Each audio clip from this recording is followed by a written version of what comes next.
Hey, this is a video to help you annotate molecules PP3. Let's start. Questions 1 and 2 refer to the data table below. In a recent laboratory exploration, a student tested partially digested food using various indicators, with the results shown in the table below.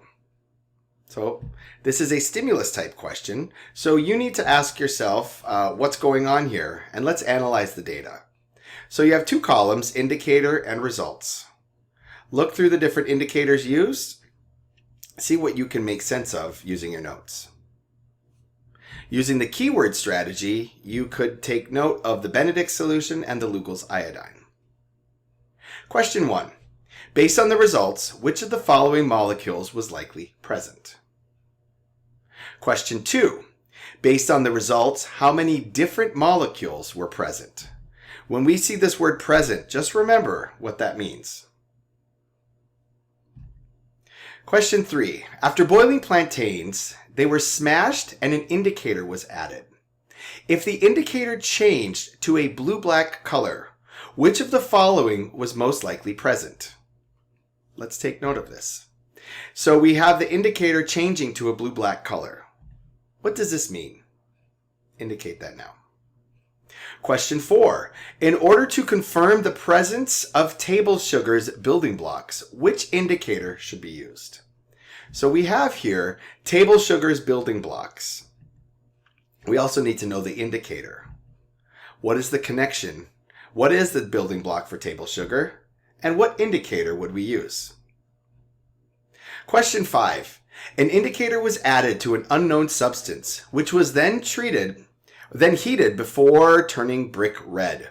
Which of the following correctly indicates the indicator used as well as the unknown substance?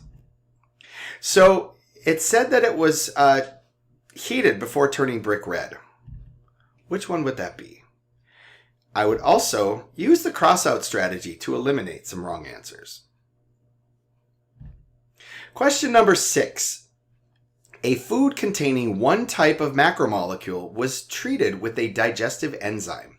Following complete digestion, an indicator test proved that only simple sugars were present.